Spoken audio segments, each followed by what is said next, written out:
Orang bermalam-malam jagungan sama teman asik itu kan perlawanan terhadap nafsu kita, syahwat kita untuk mungkin nikmati dugem di bar atau di tempat-tempat maksiat. Itu setan di Indonesia tuh kakuati sama Ki Jawa. Orang supaya tidak tertarik maksiat itu Ki Jawa cukup ketemu kancane masak terong guyon, gejol-gejolokan zaman mondok, sewengi lulus sangka maksiat. Bar wis tutup. Saya akan cerita sedikit tentang tradisi hujjah. Dulu ulama itu kelihatannya sederhana, tapi kalau berargumentasi itu hebat.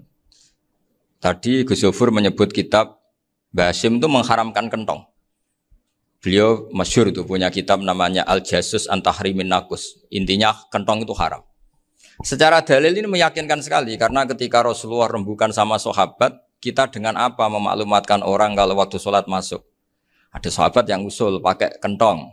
Dzakalin Nasoro itu Nasrani. Ya pakai buk itu semacam trompet besar. Dzakalil Yahud. Kemudian ada yang usul kalau gitu api ya Rasulullah dzakalil Majus. Sehingga dari hadis itu Mbah Hasyim berpikir kentong itu haram. Tapi Mbah Fakih Mas Kumambang itu mengkritik Mbah Hasyim dengan ngarang kitab Hazruus an Tahrimin Nakus. Jadi beliau komentari kitab itu sambil geleng-geleng kepala. Kitab kok keliru nganti ngono itu. Jadi cara pikirannya siapa Ki Fakih. Kentong di Indonesia itu kanggo wedhus dicolong gitu. Pos kampling gitu. Kalau ada banjiran ya kentong, ada maling ya kentong. Jadi enggak ada persamaan sama sekali dengan kentong yang milik orang apa? Nasrani. Sehingga di pondok saya itu ada kentong tapi jelek sekali. Karena itu satu-satunya cara supaya beda dengan kentong yang di gereja. Kalau elek kan mirip kentong di pos kampling. Itu ya agak-agak ilmiah sedikit. Dulu ceritanya Gus Yofur itu saya teruskan. Itu singkat cerita, itu kalau yang di kejadian di Termas itu Mbah Dimyati sudah nyuruh semua kentong disembunyikan karena mau ada Mbah Hasyim. Cerita itu mukarrar di Kiai Fakih sama di Kiai Dimyati Termas. Setelah kentong dikumpulkan semua, Mbah Hasyim datang, senang, ngiranya Syekh Dimyati ini sependapat dengan beliau, yaitu sama-sama enggak ada kentong. Tapi setelah itu ada santri yang matur, Mbah Dim pun beres kentong pun kula delikno sedanten. Itu di depan Mbah Hasyim. Jadi GR-nya Mbah Hasyim bahwa Mbah Dim itu sependapat akhirnya hilang. Ternyata ini akal-akalan toh gitu. Karena santrinya matur, Mbah Dim pun beres sedanten kentong beduk sudah disingkirkan. Itu di depan Mbah Hasyim. Saking lugunya santri, nah saking ikhlasnya agak ngerti mahalus syahid ini adalah Mbah Hasyim. Saya mau meneruskan cerita Gus Yofur. Dulu Mbah Mun ngaji di Lirboyo, tapi Kiai Makhrus ngaji sama Kiai Khalil Harun. Kiai Khalil Harun itu adik juga sekaligus muridnya Mbah Umar Harun. Mbah Umar Harun itu generasi kedua setelah Mbah Ghazali. Beliau menantunya Mbah Ghazali, tapi ya sudah ponaan. Sehingga tradisi ini penting karena saya berkali-kali bilang di mana-mana. Status orang tua dan mbah itu adalah terserah anak cucunya. Bukan terserah mbahnya, tapi terserah anak cucunya. Saya tidak akan bosan mengingatkan ini. Saya pernah di makamnya Nabi Yakub, itu ya dikemuli bendera Israel. Di makamnya Nabi Dawud. Nabi Ibrahim juga dekat sinagog. Sehingga Quran membela Nabi Ibrahim disebut maka anak Ibrahimu Yahudi wala Nasrani. Karena ketika beliau berposisi di Israel, kemudian penguasanya adalah Yahudi, bisa saja makam ini ditulisi dan distatuskan ala Yahudi. Ya seperti Nabi Yakub. Nabi Yakub itu nabi yang kita yakin tentu berkeyakinan beliau orang baik, orang muslim, orang mukmin, tapi karena di desain mereka ya dikemuli bendera Israel. Dan disebut Abul Yahud. Karena kita tahu nama lain dari anaknya Nabi Yakub adalah Yahuda bin Yakub bin Ishak bin Ibrahim. Sehingga perasaannya orang Yahudi menjadi Yahudi itu yang ngikuti mbah-mbahnya. Nah khawatir saya ketika buyut-buyut kita kaya. Buyut saya itu orang kaya dulu, namanya Badur Rahman. Itu kaya sekali, tanahnya banyak. Dulu cerita Mbah Hasyim ya kaya sekali. Mbah Maksum juga kaya. Mbah Abdul Aziz juga kaya. Karena dulu itu inginnya kiai itu yo ketok sugih lah, gak ngel-ngelo santri. Tapi nanti kalau cucu-cucunya sudah ndak alim, itu ndak dianggap punya tanah itu karena untuk fasilitas santri. Aku tak kedonyan, mbah-mbahku ya kedonyan. Buktinya tanah yombo. Karena dia akan menafsiri sesuai cara berpikir. Makanya sanad keilmuan yang diceritakan Gus Zofir itu harus diulang-ulang. Kalau nggak diulang-ulang, maka kita akan berpikir sendiri untuk menafsirkan masyayikhon al-kiram atau ajdadan al-kiram.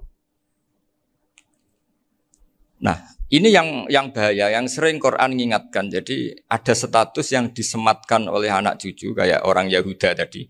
Yahuda bin Yakub bin Ishak bin Ibrahim. Itu menstatuskan mbah-mbahnya yang bernama Ibrahim itu Yahudi. Sampai Quran sendiri yang bela makana Ibrahimu Yahudi wala Nasrani. Karena secara geografis sekarang Ibrahim di Israel dan otoritas itu juga milik mereka, sehingga mereka bisa masang-masang atribut yang menunjukkan kalau itu Yahudi. Beberapa al-alim al-alamah yang minna itu sudah wafat dan kadang-kadang zuriyahnya itu tidak kita. Kalau sekarang orang bahasakan kubu sebelah. Akhirnya ya nggak boleh dikholi, nggak boleh diziarah. Terus seakan-akan yaktaduna biroi, seakan-akan mereka berpendapat dengan pendapat syekh ini, padahal enggak.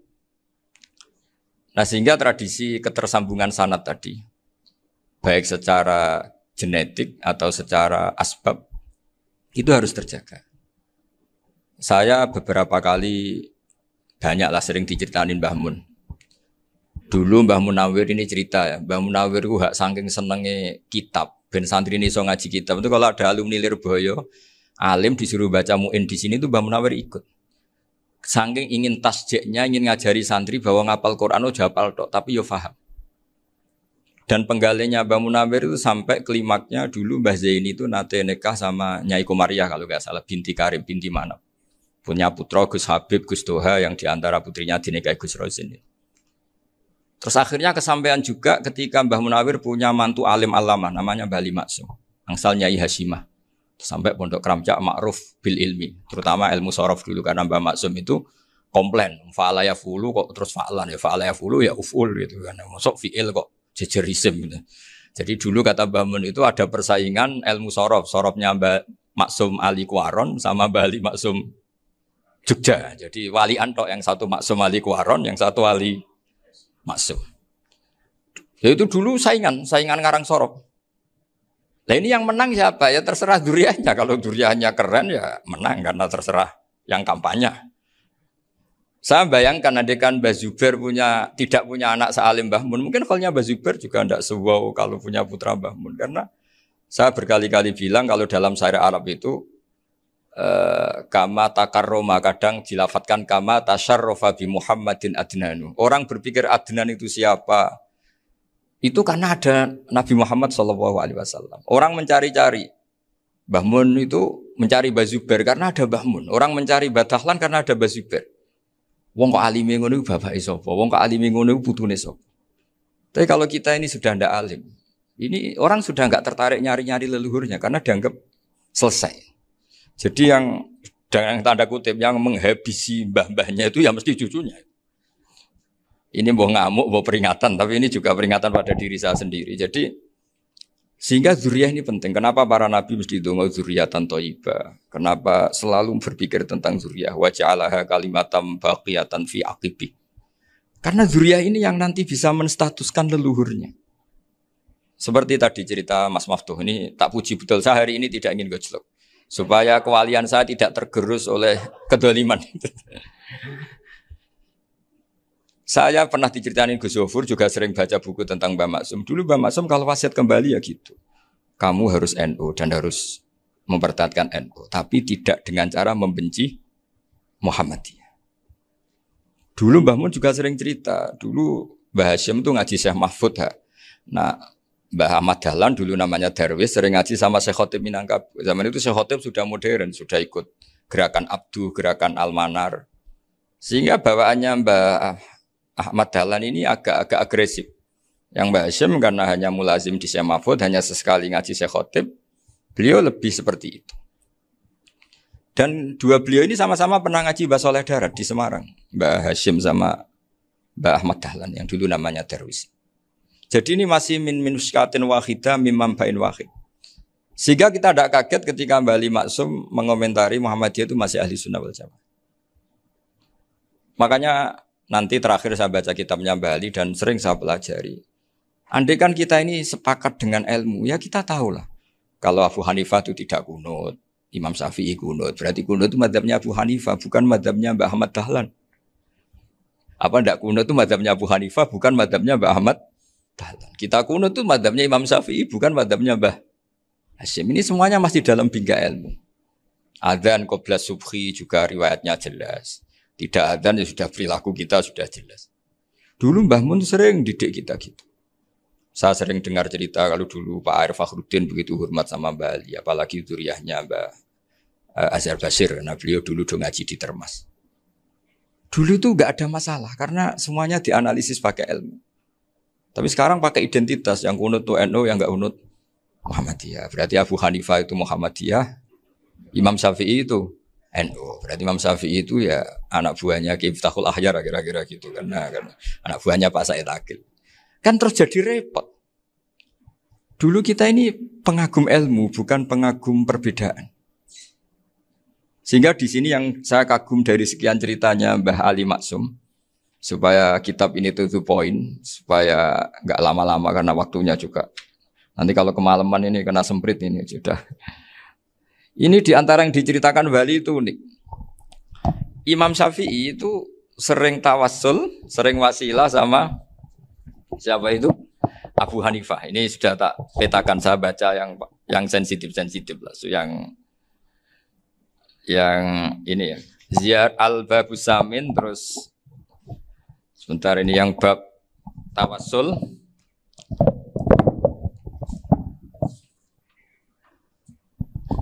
Ini di sini halaman 90, mungkin santri-santri kerap ya bisa ngecek lagi di kitab Hujjatul Ahli Sunnah.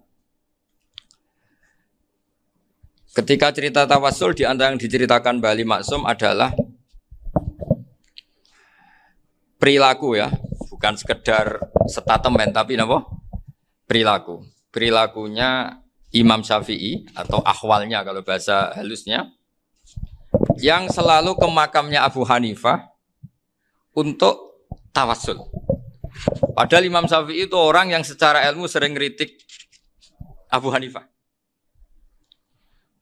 Jadi ini saya baca ini di halaman 100, jadi tawassul mulai halaman 9 berapa ini? Sampai halaman ini yang Qala sami'tu Syafi'iyya yaqul inni la atabarraku bi Abi Hanifah wa aji'u ila qabri fi kulli yaumin za'iran. Fa idza uridat li hajatun shallaitu rak'atain, halaman 100, waji'tu wa sa'altu wa ta'ala al hajat indahu fama taqudu anni hatta tuqda. Kanal Imam Syafi'i ayyama huwa bi Baghdad yatawassalu bil Imam Abi Hanifah yaji'u ila dorihi fayusallimu alaihi wa yatawassalu ila Allah bihi fi qada'i hajati. Terus wa yatawassalu Imam Ahmad bi Imamin Syafi'i. Jadi di antara yang diceritakan Mbah Ali Maksum itu betapa Imam Syafi'i yang terkenal sering mengkritik Abu Hanifah dalam tatanan fikih karena beliau tidak percaya ada istihsan. Abu Hanifah berpendapat adanya istihsan, dan kita tahu lah ikhtilafu Syafi'i wa Abu Hanifah itu besar sekali. Tapi beliau itu tahu Abu Hanifah itu orang yang sangat soleh. Abu Hanifah itu kalau ketemu sama orang yang utang beliau itu yang lari bukan yang utang Abu Hanifah, karena takut orangnya itu izin. Jadi kalau ketemu yang utang di jalan itu yang sembunyi itu Abu Hanifah. Kenapa engkau sembunyi? Ada yang utang saya lewat, nanti orangnya malu. Jadi setingkat Robi'ah Adawiyah itu beliau di rumah ada maling itu sembunyi. Ditanya kenapa engkau sembunyi? Malu, gak ada yang dimaling. Malu sama malingnya karena serumah itu gak ada barang yang layak dicolong itu. Itu Robi'ah dia sembunyi. Itu yang bisa niru itu Abu Hanifah. Jadi wali-wali besar ini ternyata saling menghormati dan saling tawassul. Nah saya berharap tawassul ini bukan sekedar perilaku sosial, tapi memang ada sanatnya. Sehingga terus diceritakan Bali di sini dulu istaqa Umar bil Abbas. Kata siapa tawassul harus dengan Rasulullah SAW? Dulu istaqa Umar bil Abbas. Sayyidina Umar itu tawassul istisqa dengan Sayyid Abbas. Padahal kita tahu Sayyid Abbas ini tidak nabi. Terus beliau cerita sampai Imam Syafi'i tawassul sama Abi Hanifah. Sehingga nggak ada perdebatan itu kan Umar. Kalau Umar kan ada jaminan boleh diikuti karena beliau sahabat. Bali cerita tentang Imam Syafi'i yang tawassul dengan Abu Hanifah. Seargumentatif itu. Sehingga ada cerita dalam sebuah tafsir, ya saya ulang lagi, ada cerita di sebuah tafsir, kenapa Nabi Musa ditanya Allah, wa matilka biyaminika ya Musa. Ma'ana wa ta'ala a'lam, tentu Allah sangat tahu yang dibawa Musa itu apa. Karena Allah tahu Nabi Musa itu grogi. Orang dipanggil Wali Maksum pasti grogi, santri dipanggil Mbah Mun pasti grogi. Kenangan saya setiap dipanggil Mbah Mun ya mesti tanya, yang ringan-ringan, wis sarapan ya. Arung sarapan ya sarapan. Pas sarapan ya kan tanduk mangan sing enak, wong santri ora tau mangan enak. Ya enggak pernah ngomong yang penting, ngendikan yang penting. Nah, karena Nabi Musa ini grogi, ini sebagian tafsir. Itu ditanya yang ringan, sahaja iku nggawa apa? Karena pertanyaannya ringan, Nabi Musa juga ringan. Ya Nabi Musa itu sampai lali, iku pangeran sing ya'lamu sirra wa akhfa. Diterang. Niki tongkat Gusti. Gunane kathah Gusti tongkat iki. Qala ya aso ya atawakkau 'alaiha wa ahusyu biha 'ala ghanami wa liya fiha ma'arifu ukhra. Oh, tongkat Gusti niki penting mesti. Nggih nak. Nggih macam-macam lah Gusti. Atawakkau 'alaiha wa ahusyu biha 'ala ghanami kangge menghalokan wa. Masih terangno terakhir dan yang lain-lain Gusti. Wa liya fiha ma'arifu ukhra. Sehingga akhirnya rileks. Karena Nabi Musa terus ngerti. Ternyata ketemu pangeran itu gak seserem yang saya bayangkan gitu. Pertanyaannya ringan. Itu ada ilmunya. Tapi cerita ini yang versi tafsir ini tidak yang seperti di Manaqibul Ghazali. Di beberapa kitab tentang Manaqibul Ghazali diceritakan di alam roh Nabi Muhammad SAW itu yubahi bi ummati, saking yubahinya sampai ngendikan ulama ummati ke anbiya Bani Israel. Ulama umatku itu pinternya atau statusnya itu mirip-mirip lah. Kaf itu ya mirip-mirip lah, mirip-mirip kayak ulamanya nabinya Bani Israel. Akhirnya Nabi Musa itu tersinggung sekali. Bagaimana mungkin ulama disamakan dengan apa? Nabi. Sehebat-hebatnya ulama itu kan tidak akan yabluhu darajatan nubuwah atau yartaqi ila darajatin nubuwah. Itu akhirnya, ya kalau kamu nggak percaya panggil. Yang dipanggil Imam Ghazali. Ya Nabi Muhammad juga nggak mau kalah itu. Kalau manggil ulama RT ya kalah keok. Gitu. Akhirnya Imam Ghazali datang, ditanya sama Musa, Mas Muka, nama kamu siapa? Ana Muhammad bin Muhammad Al-Ghazali At-Tusi Asy-Syafi'i. Itu disebut panjang. Nabi Musa guyu-guyu. Kamu lama kok ngomong yang nggak penting. Ditanya namanya kok penjelasannya sepanjang itu. Dianggap itu satu kesalahan. Masa tanyanya nama kok ditanya. Jawabnya Muhammad bin Muhammad Al-Ghazali At-Tusi Asy-Syafi'i. Kepanjangan itu. Ketika Nabi Musa agak mencibir, agak gimana itu. Terus jadi Imam Ghazali, kalau ini masalah, lebih masalah jenengan. Apa itu? Yang tanya jenengan tuh Allah ya alamu sirra wa akhfa. Dan Allah hanya tanya wa ma tilka biyaminika ya Musa. Harusnya jenengan jawab aso ya titik, bukan kepanjangan. Atawakkau 'alaiha wa syubha itu kepanjangan. Allah tanya yang di bawah kamu itu apa? Yang di tangan kamu. Harusnya jawabnya hanya aso ya. Tapi kenapa penjelasannya sepanjang itu? Sampai terakhir waliya fiha ma'arifu ukhra. Terus pinter tenan jadi gitu. Terus ada Nabi Musa terus bilang, ya pinter tenan aja gitu. Padahal kita tidak pernah GR seperti itu kan kebetulan Imam Ghazali. Gitu. Kalau yang lain mungkin ya keok lah kira-kira gitu. Tapi ini cerita dalam khazanah keilmuan. Benar yang dikatakan Gus Zofur. Saya termasuk orang yang pernah mondok Lirboyo Pasanan. Jadi setelah saya disuruh nemani Gus Kamil, tahun berikutnya Gus jenengan disuruh. Pokoknya anakku mbok sak wulan lah kudu tahu mondok Lirboyo. Piye aku tahu ngaji Wakarim. Terus yang disuruh Mbaturi Gus Kamil itu saya. Jadi saya pernah 1 bulan tuh di Lirboyo. Karena saya ini santri beling ya, kontraknya pokoknya penting ziarah Bakarim. Biasanya enggak pernah ngaji ya. Pokoknya gerbar ngisa. Ziarah ya sudah. Ngaji subuh ingat saya sama Gus Imam. Itu dari 17 hari ingat saya ngaji 2 kali. Tapi kalau ziarah ke Bakarim sudah lupa jumlahnya karena memang kontraknya disuruh ziarah. Sampai seperti itu. Dan saking senengnya bangun sama Mbak Karim sama masih ingat. Ngamplopi salam template itu masih ingat. Untuk Gus Anwar, untuk Gus Imam, untuk Gus Kafabi, termasuk untuk Gus Maksum. Itu malam-malam saya dijak ngamplopin. Zaman itu saya masih ingat, selawewu. Zaman itu kos 1 bulan itu 13.000. Jadi kira-kira kalau 25.000 itu untuk kos 2 bulan. Jadi saya krusnya itu pakai kos. Saya masih ingat Mondok Sarang itu kos 1 bulan 13.000. Berarti kira-kira 500.000 itu di amplopin sendiri sama Bang. Ini untuk Gus War, ini untuk Gus imam, ini untuk Gus. Padahal Gus Imam ini mondoknya sudah di Mbah Mun. Itu Mbah Mun hormatnya sampai untuk jatah salam tabligh. Nah yang ribet kebalikannya, kita pulang Gus Imam karena melihat Gus Kamil ini putrane Mbah Mun, Gus Kamil disangoni. Saya juga disangoni karena Gus Imam dulu ngaji juga sama Pak D saya, sama keluarga saya. Itu kata Gus Kamil setelah keluar, mau kamu nih gue abal, boten berarti gue aku. Karena ini penting, ini kalau sampai dianggap tukar guling, ribet deh. Jadi ditakwil sendiri lah, mau kamu nih gue abal ya, boten guys, yes berarti halal. Tapi sama Mbah Mun ya ditanya. Ditanyanya bukan apa karena untuk meneruskan tradisi bahwa kalau kiai ketemu itu ya saling memberi hadiah, saling itu sudah faqaddimu baina yadayna najwaakum apa? Shadaqah. Sehingga ketika Kapya ini punya Bali Maksum alim alama, kemudian melahirkan murid-murid yang juga ipar kayak Mbak Warsun bisa ngarang apa Kamus Al-Munawwir, Pak Bik juga punya karangan Kamus Al-Mu'asir. Saya itu punya semua. Karena ini adalah buah dari bahwa kita ini tidak kalah sama produk-produk yang di sana. Bahwa produk di kita ini sudah cukup untuk mengantarkan orang menjadi alim alama. Dulu Mbak Zubair ke Mekah ya sudah alim alama. Gus Zufur ke Al-Azhar sudah alim semua. Teman-teman kita ke Mekah itu sudah alim semua. Padahal produk mondoknya ya tadi. Mau digojlok kiai ini, terus mangkel be keamanan biasanya. Biasanya musuh besar pondok itu keamanan. Jadi ya bukan berarti gojlok ibunya Gus Maftuh enggak. Biasanya keamanan itu musuhnya apa? Banyak. Itu tradisi keilmuan itu harus dijaga dengan hujjah dan dengan tadwin, dengan pembukuan. Saya punya sekian cerita ya, misalnya dulu kita mungkin iskal itu janggal. Kenapa sih orang Islam tukaran sama orang Islam?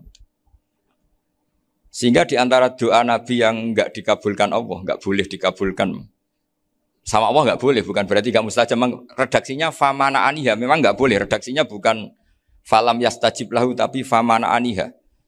Di Al-Marrah As-Salisa ini Nabi dilarang, yaitu melarang umat Islam itu jangan sampai tukaran sama umat Islam sendiri.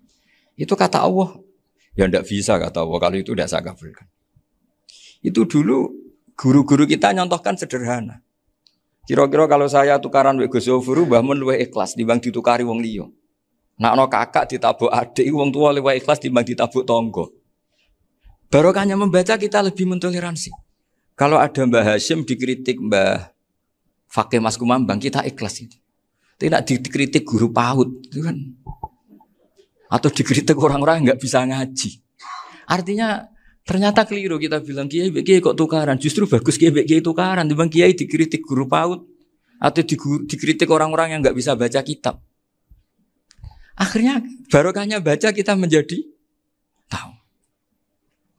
Dulu Mbah Mun sering cerita, ini masih cerita silsilah ya. Jadi Mbah Ali Maksum tadi kita tahu di antara guru besarnya Mbah Ali Maksum tentu Mbah Mahfud Termas. Beliau adalah adik dari Kiai Mahfud Termas. Mbah Dimyati ini adik Kiai Mahfud Termas. Itu punya saudara namanya Abdul Razak, juga punya saudara namanya Dahlan. Itu yang membawa Thariqah Syadziliyah di Solo Raya. Yang sekarang alhamdulillah diteruskan Gus Wafi. Dulu di antara pesannya Mbah Mun ke saya, hak Wafi kandani kon ziarah ning Mbah Dimyati. Mergo Thariqah Syadziliyah dulu itu yang bawa keluarganya Mbah Dimyati. Jadi semuanya ini masih dzurriyyatan ba'duha min ba'd. Nah pesan saya karena tadi Mbah Munawwir yang termasuk orang pertama yang bawa Quran, bawa qiraah sab'ah. Kenapa saya bilang termasuk? Karena kalau bilang paling pertama ini nanti butuh data. Dan itu agak kerepotan lah. Tapi yang jelas mimman istahara lah. Mimman istahara yang membawa sab'ah ke sini itu adalah Mbah Munawwir. Terus beliau ngajarkan diantaranya ke Mbak Arwani, pakai kitab Satibi, pakai kitab Nazmus Satibi. Terus Nazmus Satibi itu diteruskan oleh Mbak Arwani, ditulis. Yang nulis dulu Mbak Dola Salam. Bapak saya itu murid Mbak Dola.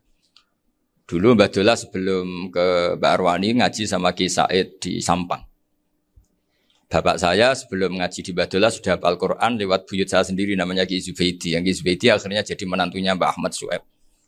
Jadi buyut saya kandung ini namanya Sofia, itu angsal keluarga Lasem yang adiknya. Sofia ini punya adik Badi'ah yang jadi ibunya Ki Sahal. Terus Ki Sahal punya Mbak Yu namanya Muzayanah, punya di Garwa Ki Mansur punya anak Gus Qayyum. Jadi dulu ibu saya, ibunya Gus Sofur, ibunya Pak Maftuh itu semuanya di Lasem. Karena saya dari keluarga Gen ya Lasem, dari keluarga sanad guru ya Lasem. Tapi Lasem Bahdawi itu dulu ngajinya di Mbah Umar Harun di Sarang. Nah, Mbah Umar Harun ini menangi Sayyid Ahmad Zaini Dahlan. Sayyid Ahmad Zaini Dahlan ini punya cucu keempat yang hidup di Sedan. Terus makamnya di Lasem. Namanya Habib Haidar. Itu yang nulis biografinya Mbah Maksum. Mbah Maksum bukan Bali. Biografinya Mbah Maksum. Itu ditulis oleh Habib Haidar. Namanya Haidar bin Hasan bin Sodaqoh bin Ahmad Zaini Dahlan. Nah, Habib Haidar ini menantunya Sayyid Hamzah Sato. Hamzah Sato itu Hamzah bin Abdullah bin Umar. Itu kakaknya Sayyid Abi Bakar Sato, Sohibul I'anah. Nah, Sayyid Umar ini yang dulu ngajari mbahnya Mbah Mun namanya Ahmad bin Syuaib. Nah, di antara ajarannya adalah baca kitab-kitab kecil yang bisa dihafal. Dibawalah ke Sarang jadi metode muhafadzah. Tapi kemudian lama-lama oleh pondok itu jadi syarat kenaikan kelas. Dulu gak ada muhafadzah untuk kenaikan kelas ya, supaya orang alim itu harus hafal, lama-lama dipakai syarat untuk muhafadzah. Jadi semua ini sanad harus kita ingat supaya kita bisa menjaga tradisi. Termasuk tradisi ini kiai seneng jagungan, terus ngomong ra penting. Itu juga sanad. Setahu saya Mbah Mun itu kalau ketemu bapak ya guyon terus. Saya punya kenangan tuh yang dulu agak iskal tuh begini. Ada isu lah, entah isu entah hoax entah apa, ada kaji itu agak beling itu, pokoknya beling lah. Seneng siapa itu, rondo lah apa. Pokoknya beling. Ketika Mbah Mun dilaporin tamu, kalau kaji itu beling sama rondo itu. Mbah Mun tanyanya lucu. Lu ayu no cung. Wahyu banget Mbah. Wahyu. Itu bapak juga bakas ayu nih. Dulu saya sekali ini kiai kok bakas wong ayu, bakas budine barang lah kira-kira gitu. Tapi setelah saya tambah alim, tambah ngerti itu, kata bapak gini. Ya apik bakas ayu hak, timbang iya, no malah kozaf. Ternyata seni. Sekali Mbah Mun atau bapak bilang, waji kok zino kaji, maka larinya ke kozaf. Maka menghindari bahasa menuduh, ngomong yang nggak penting. Loh ayu no.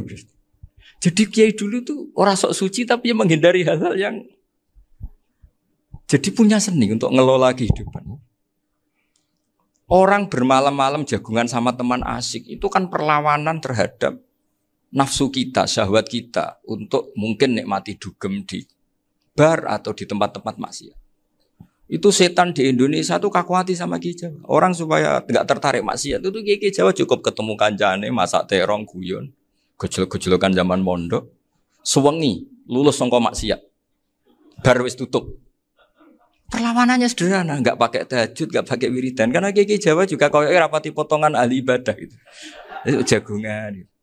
Jadi setahu saya itu pernah lihat Bali itu sekali ketika beliau ngisi ceramah di Mbah Hamid Bedowi. Saya masih kecil diajak bapak. Dulu kalau bapak ngelihat Bali sama Mbah Hamid itu mesti nangis. Karena dua orang alim bertemu. Yang akhirnya ya bisanan itu. Mbah Hamid punya anak Gus Nasih, di sini ada Mbah Nafisa, terus jadi Mbak Salih Hindun itu. Jadi dulu tuh ya guyon terus ketika ketemu. Itu yang sering bodoni Mbah Hamid itu ya Ki Bisri. Ki Bisri itu kalau datang ke Ki Hamid Pasuruan, nak wali tenan aku teko ditatakno mangan. Jadi ukurannya ya. Ternyata sampai sana dikei mangan tenan. Masih belum mengakui, kan nak wali tenan aku iki kiai rung di mobil, dongakno aku di mobil. Sudah kalah satu seri itu masih gak terima. Lalu itu Mbah Hamid akhirnya berdoa, ayo monggo, mungkin-mungkin Ki Bisri gak ada mobil. Itu setelah didoain masih tanya, mereknya apa merek? Jadi itu Mbah Hamid jawab, yo paling Holden itu. Paling Holden. Itu nyari mobil itu ya adalah dapatnya Holden. Suatu saat Mbah Bisri diundang Mbah Hamid gak dikasih bisaro. Karena utangnya sudah banyak Mbah Hamid. Mbah Bisri ini utang doa tadi. Itu ya gak dikasih bisaro. Ya gak mau kesang apa-apa kelambimu kayak aku. Didol sama muhibbinya Mbah Hamid. Itu harganya melebihi jatah bisaro. Ketemu Mbah Hamid. Kang, susuke Kang, mergo. Jadi dulu itu rileks, makanya ini yang diceritakan ke Zofur. Sebetulnya kalau kiai-kiai itu bersanad itu ya rileks, hidupnya itu rileks. Karena rileks ini perlawanan terhadap kemungkaran. Saya dulu musyawarah sering sama Gus Zofur usul fikih. Itu jelas di antara yang ditulis Lubil Usul itu. Ya kita tahu tadi misalnya sanad usul fikih, Mbah Ber itu sangat al-usuli Ki Zubair Dahlan, abahnya Mbah Mun. Punya murid di antaranya Kiai Sahal. Kiai Sahal punya karangan Thariqatul Husul fi Syarhi Lubil Usul. Itu Thariqatul Khusyul itu beliau ngendikan dalam mukaddimah bahwa saya bisa mensara ini berdasar ngaji, maknani sama Mbah Zubair. Terus beliau mengutip sarah itu dari kitab Nailul Ma'mul. Beliau ngendikan binus khotin khotiyah ghairi matbu'ah. Dan itu ditemukan di Kiai Mansur di Lasem. Karena Kiai Mansur iparnya Mbah Sahal. Mansur bin Khalil itu diantara katibnya Syekh Mahfud. Jadi semuanya ini sambung. Mbah Ber saking ahli usul fikihnya, kalau ngajar usul fikih itu kalau guyon takriran saya ini lebih memahamkan ketimbang sarah. Ya sudah, terus Mbah Zubair, Kiai Fakih, terus Syekh Mahfud. Di sini Syekh Mahfud termasuk orang yang dekat Mbah Munawir sampai putrane Mbah Mahfud namanya Gus Muhammad dibawa Mbah Munawir, kemudian mondok di Termas diantaranya, terus dinikah jadi menantunya kalau nggak salah Haji Taslim di Betengan, kemudian sekarang juriannya Mbah Mahfud di Betengan. Ini nggak boleh hilang secara seperti itu. Diantara di usul fikih diterangkan ketika diantara 5 hukum itu ada yang bernama mubah. Mubah itu boleh dilakukan, boleh ditinggalkan, dan kalau dilakukan ya tidak berpahala, tidak disiksa. Itu ada ulama yang protes. Protes gak bisa seperti itu. Ithma min mubahin ila wa tahaqqaqu bihi tarku haramimma. Fa'il zamu minas sukun tarkul qatli wa minas sukut tarkul qadaf. Tidak bisa, mubah itu tidak ada. Kalau kiai jagungan semalaman, itu Allah ngitungnya itu hada taroka dugem, wahada taroka delok dangdut, wahada taroka kada wakada. Oh, itu luar biasa. Dan kita ngikuti yang seperti itu saja. Gak usah tahajud, gak usah witir telulas, kaya ora kuat timbang gremeng. Sewengi jagungan, setan ngenteni kita tergoda maksiat, ternyata maksiatnya sampai tutup, kiainya masih apa? Jagungan. Jadi jagungan saja ada ilmunya bahwa itu perlawanan terhadap tarkul ma'asi. Sehingga bagaimana Anda katakan mubah ini mubah, toh gunanya adalah tarkul haram. Meskipun efek mubah juga bisa tarkul wajib, wae bojo blonjo turu. Karena wae ngrumat ibuke turu. Itu halal wajib. Jadi mubah itu resikonya ya bisa tarkul wajib, bisa tarkul haram. Sehingga kalau sanad ini terjaga secara baik, secara kultur, saya sering juga sakuan sama Gus Yofur, itu mesti tak niati gitu. Jagungan wong alim itu ibadah, dan menikmati ibadah adalah dabul auliya wa dabul ulama. Kata Imam Ghazali, pada akhirnya waqud buhadaddin al-istilzat bil mubahat. Kata Imam Ghazali, pada akhirnya qud buhadaddin, madaru hadaddin, pokok dari agama ini adalah melawan kemaksiatan dengan kita menikmati al-istidzat bimbah. Kita menikmati sesuatu yang dibolehkan Allah Subhanahu wa taala. Dan seperti ini itu bisa qasmu dhuhri syaitan, bisa menghancurkan punggungnya setan. Karena kalau melawan setan dengan ibadah ini kadang kita capek selain serapotongan. Tapi nak kangkang ning komplek H gitu jagungan mbek kancane, ngenang melarate, mbok ngenang ras sekolah ramunggah, kenangan sing ramunggah diarani istiqomah. Gitu kan. Diarani tulus zaman, kok sing munggah dianggap kesusu. Saya ini punya pondok Quran, kalau ada yang hafal 3 tahun mesti digojol kancane. Gak apik kesusu itu. Kesusu itu mesti tidak barokah karena tergesa-gesa apa? Hatam. Sehingga yang enggak hatam-hatam itu kayak partai mayoritas. Ini yang partai tulis zaman katanya. Ahli sobri katanya. Akhirnya di pondok gara-gara itu mau guyon, tapi enggak ada stigmasi yang enggak naik. Di Pondok Sarang itu saya punya teman itu banyak yang sekelas dengan saya, sekelas sama Gus Kamil, akhirnya sekelas dengan Gus Zofur. Padahal saya ini kakak kelas. Saya temannya, Gus Kamil temannya Gus Zofur. Ini anak ini nggak pernah naik, itu nggak dinyek, nggak dicibir di pondok. Karena guyonan tadi, guyonan bahwa ini bagian dari bentuk apa? Istiqomah. Nanti yang goblok juga tenang. Karena kiainya cerita, kadang santri goblok ya barokah. Di sini pondok akeh santri ora tau sinau ning omah dadi kiai gede. Selalu kiainya tuh cerita seperti itu. Akhirnya sing goblok ya bangga dengan kegoblokannya. Iya, jadi kiai itu orang yang meskipun guyon ini barokahnya Masya Allah. Dan setahu saya kiai-kiai alim itu ya senengannya guyon karena tadi guyon itu luar biasa. Bapak saya itu kalau pesan sama saya itu enak ngaji wis guyon nice. Wong ning omah mikir utang, mikir wedi bojo macam-macam kok ngaji kok jak nangis pisan, nangis ping pindho katanya. Sudah jak guyon ae. Paling gak lali. Dan beliau punya dalil kul bi fadlillah bi rahmati fa bidzalika falyafrah. Jadi jangan sampai orang ini farah bil maksiat, jangan sampai orang itu Dan ini yang saya kenang dari sekian cerita murid Bali. Mbah Ali Maksum ya senangane guyon. Gojol-gojolkan mbek santri guyon. Ini saya maklumatkan ke semua santri beliau bahwa ini bukan sekedar guyon, tapi al-istilzat bil mubahat. Ini adalah perlawanan terhadap setan karena banyak orang bisa senang tuh kalau nunggu maksiat. Ini bisa senang dengan sesuatu yang tidak maksiat. Itu kayak apa hebatnya? Makanya Nabi itu kalau ketemu sahabat ya sering ngendikan yang ringan-ringan. Ya Umar ma'afalan duher jong mana piye ije. Kalau ketemu anak kecil ya. Nanti ketemu yang tua-tua yang sudah enggak bisa mikir ya cerita-cerita saya mohon sekali murid-murid kerap ya. Jangan hanya ngaji fikih. Kalau hanya ngaji fikih itu posisi Abu Hanifah itu seakan-akan nyuwun sewu orang yang sangat tidak ahli hadis. Karena beliau di situ kelihatan kalah sekali dengan Imam Syafi'i. Apalagi di perdebatannya Muhammad bin Hasan Asy-Syaibani dengan Imam Syafi'i itu kelihatan sekali betapa Abu Hanifah itu orang yang nyuwun sewu ditinggalkan dalam ilmu hadis. Sampai beliau hanya dapat gelar min ulama ahli ra'yi, termasuk ulama yang kuat logikanya. Juga harus baca kitab-kitab seperti ini. Ternyata di balik Imam Syafi'i mukhalif pada beliau di bab-bab fikih, perilakunya sangat hormat. Sampai beliau tuh kalau tawassul ke kuburannya Abu Hanifah. Dan beliau ngendikan an-nasu fil fiqhi iyalun ala Abu Hanifah. Semua orang yang ahli fikih itu masih anak buahnya Abu Hanifah. Saya berkali-kali cerita, mazhab Syafi'i itu alatut tadhir hanya dua, yaitu alma wa turab. Abu Hanifah nambahi wanar.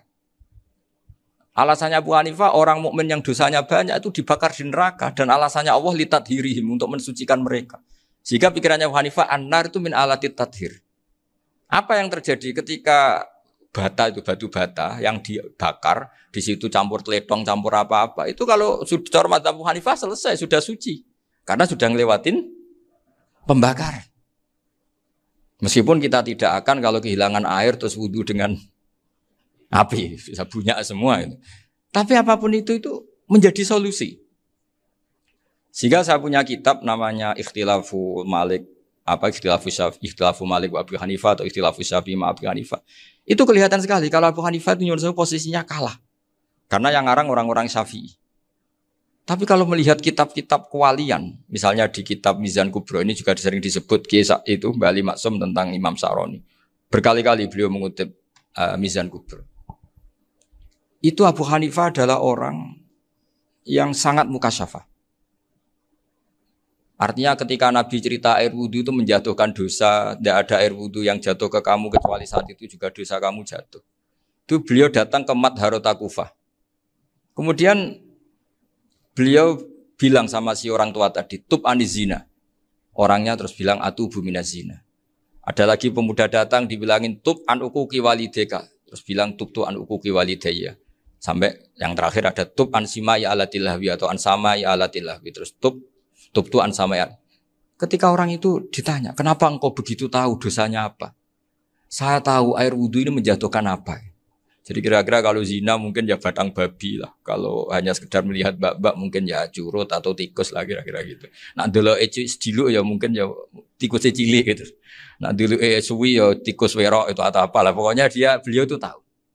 Tapi anehnya Abu Hanifah apa? Setelah itu dia nangis minta mukasafahnya ditutup.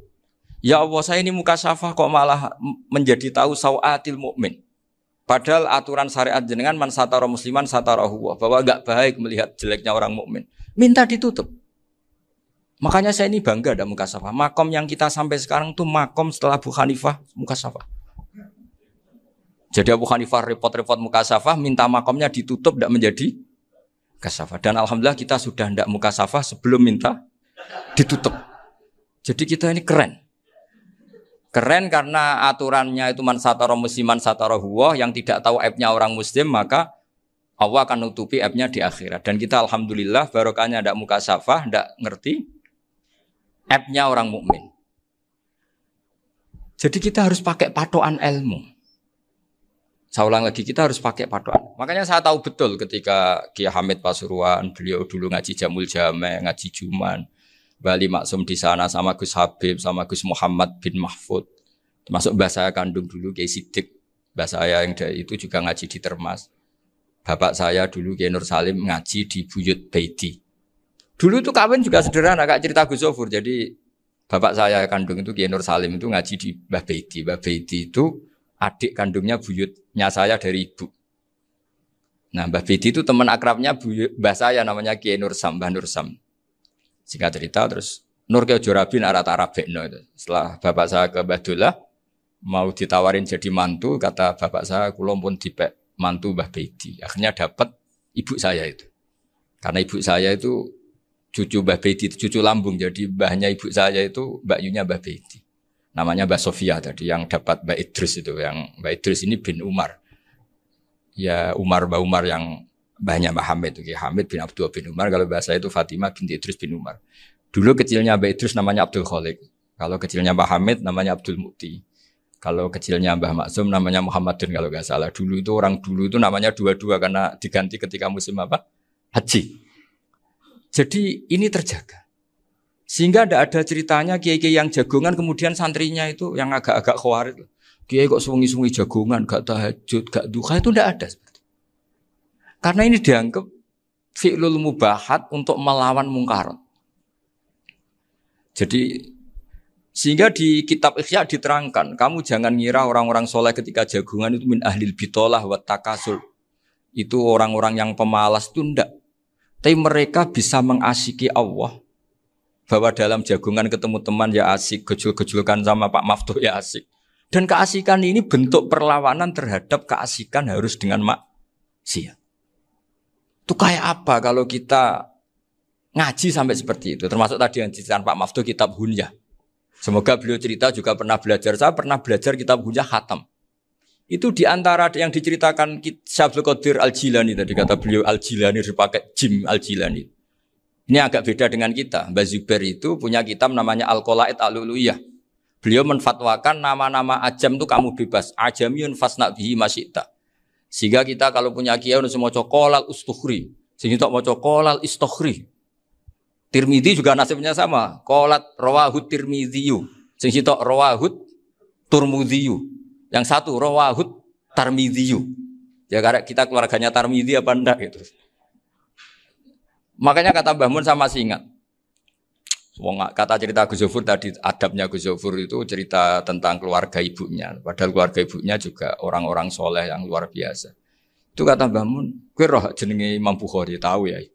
Jenenge sapa? Saya nyebut Muhammad bin Ismail bin Ibrahim bin Mughirah bin Bardasbah.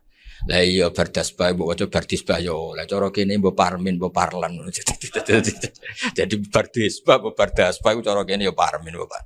Iku rak Mbah Fadl Senori, dadi kabeh diwaca Arab. Jenenge Mbah Umar Harun. Dhisik yo wong Sarang, Mbah Harun, Mbah Kirun yo ora roh, wong dhisik yo wong kuno. Jadi kalau versi Mbah Fadl, termasuk yang pertama bikin nasab Mbah Maksum itu tulisannya Mbah Fadl yang dikutip Habib Haidar tadi. Ya saya seperti Gus Zofur juga mencari-cari hubungan ulama-ulama di Jawa. Itu Mbah Mun kalau bicara mbahku ono sing jenenge Kiai Serut. Kalau ditulisannya Mbah Fadl itu Sarof.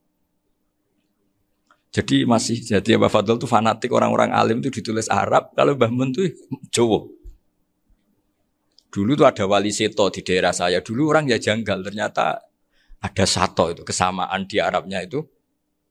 Sehingga kiai-kiai itu ada fanatik Tirmidzi, Turmudi, Tarmidi, Jilani, Jailani karena ajamiyun fasna bihi masyita. Jadi kalau nama-nama ajam monggo lah baca sekenanya sementing.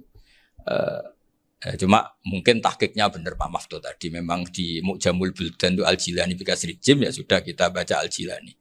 Sebab itu kayak Pondok Pelosok Lirboyo itu menurut saya bagus. Orang itu maknani betul sama gurunya. Kalau Sarang enggak. Kalau Pondok Lirboyo, pondok yang tadi, ternyata keluarga Mbah Munawir sini pernah bisanan, yaitu Mbah Zaini, pernah nikah sama Nyai Komariah ya kalau nggak salah, punya putra Gus Habib ya, Pak Toha dan sebagainya. Itu betapa hubungan pondok Quran sama pondok kitab dulu itu nggak pernah terputus. Bapak saya selapal Quran itu dulu ngaji Mbah Zubair. Jadi bapak saya sering ngutip mu'en apa, padahal bapak saya itu terkenal tuh, beliau cita-citanya itu saya ingin hafal Quran kayak hafal Fatihah. Beliau itu sampai sepulahnya sekali. Karena beliau inginnya hafal Quran kayak hafal Fatihah. Termasuk murid terbaiknya Mbah Dullah bapak saya. Itu ya ngaji kitab. Sehingga kata Mbah Mun, jadi Mbah Munawir de mantu Bali Maksum, itu ya sudah dipenggali. Sudah dipenggali dituruti pangeran. lahirlah seorang Bali Maksum yang membawa. Jadi dulu itu ya Gus Muhammad yang ngaji di Termas, nanti Mbak Arwani sebelum ngaji di sini ngaji di Tebu Ireng. Sehingga Mbak Arwani bisa ngarang kitab. Beliau ngarang kitab tentang Sab'ah. Faidul Barokat namanya. Ya nulisnya ya fasih ya. Saya punya tulisan tangannya Mbak Arwani itu banyak. Saya juga punya tulisan tangannya Mbak Hasyim Asy'ari ketika nyurati buyut saya yang di Damaran itu pakai bahasa Arab. Jadi dulu itu Mbah Ali Maksum juga sama. Surat-suratannya dulu sama tokoh-tokoh Muhammadiyah ya bahasa Arab.